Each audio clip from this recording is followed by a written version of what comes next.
പ്രിയമുള്ള സഹോദരങ്ങളെ, പ്രഭാതവന്ദനം. ഒത്തിരിയേറെ ഇൻസ്പിറേഷൻസ് നമുക്ക് നൽകുന്നതാണ് ഇന്നത്തെ സുവിശേഷം. അതിൽ ഒരു കാര്യം മാത്രം ഞാൻ നിങ്ങളോട് പങ്കുവയ്ക്കുകയാണ്. ഈശോ പറയുന്നു, എൻ്റെ ആടുകൾ എൻ്റെ സ്വരം ശ്രവിക്കുന്നു, ഞാൻ അവയെ പേര് ചൊല്ലി വിളിക്കും, എന്നിട്ട് അവയുടെ മുൻപേ പോകും, അവ എൻ്റെ പിന്നാലെ വരും. ഒന്ന് ഓർത്തു നോക്കിയേ, എത്ര മനോഹരമായ കാഴ്ചയാണത്.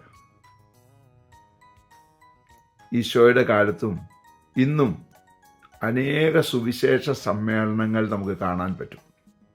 എന്നാൽ എല്ലാവരും ഈ ലോകത്തിലെ സമാധാനത്തിനു വേണ്ടിയാണ് ഈശോയെ അനുഗമിക്കുന്നത്. ഈശോ വളരെ വ്യക്തമായിട്ട് പറഞ്ഞു, ലോകം നൽകുന്ന സമാധാനമല്ല ഞാൻ നൽകുന്നത്, എൻ്റെ സമാധാനമാണ്. ലോകത്തിൻ്റെ സമാധാനം വന്നും പോയിരിക്കും.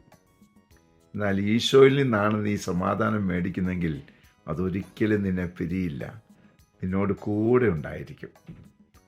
അങ്ങനെ ഒരു കൃപാജീവിതം നയിക്കാനുള്ള അനുഗ്രഹം നമുക്ക് ഏവർക്കും ഉണ്ടാകട്ടെ. അതിനായി പ്രാർത്ഥിക്കുന്നു. പരിശുദ്ധ അമ്മേ, സഹായിക്കണേ. വിശുദ്ധ ഔസേപ്പിതാവേ, ഞങ്ങൾക്ക് വേണ്ടി പ്രാർത്ഥിക്കണേ. പരിശുദ്ധാത്മാവേ, എഴുന്നള്ളി വരണേ.